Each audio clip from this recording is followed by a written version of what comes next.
Daily லைஃப்ல துபாய்ல ஹிந்தி பேசக்கூடியவங்கள சந்திக்க வேண்டியது இருக்கா?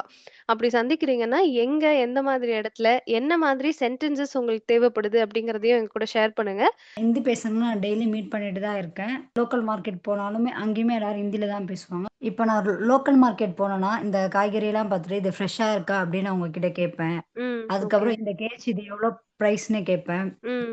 அதுக்கப்புறம் சம்டைம் என்ன பண்ணுவாங்க, எல்லாம் ஒரே இதுல பேக்ல போடுவாங்க. இல்ல இத ம். தனித்தனி பேக்ல போடுங்க, தனித்தனி கவர்ல போடுங்க அப்படின்னு கேட்பேன். ஓகே. இதுக்கெல்லாம் ஹிந்தில எப்படி சொல்றதுன்னு கத்துக்கலாம். இது ஃப்ரெஷ்ஷா இருக்கான்னு கேட்கணும்னா, "ये ताज़ा है क्या?" அப்படின்னு கேட்கணும். "ये ताज़ा है क्या?" 1 கிலோ எவ்வளோன்னு கேட்கணும்னா, "1 கிலோ कितना है?"ன்னு கேட்கலாம். "1 கிலோ कितना है?" இல்லன்னா, "1 கிலோ कितने का है?" "1 கிலோ कितने का है?" இதோட விலை என்ன? "इसका दाम क्या है?" "इसका दाम क्या है?" தனித்தனி பேக்ல போடுங்கன்னு சொல்லணும்னா, "अलग अलग बैग में डाल दो."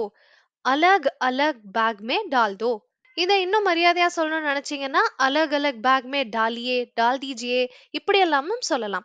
இதோட ஃபுல் வீடியோ டக்குனு ஹிந்தி யூடியூப் சேனல்ல இருக்கு. மறக்காம போய் பாருங்க. இந்த மாதிரி ஈஸியாவும் டக்குனு ஹிந்தி கத்துக்கணும்னு நினைச்சீங்கன்னா, மறக்காம டக்குனு ஹிந்திய ஃபாலோ அண்ட் சப்ஸ்கிரைப் பண்ணிக்கோங்க.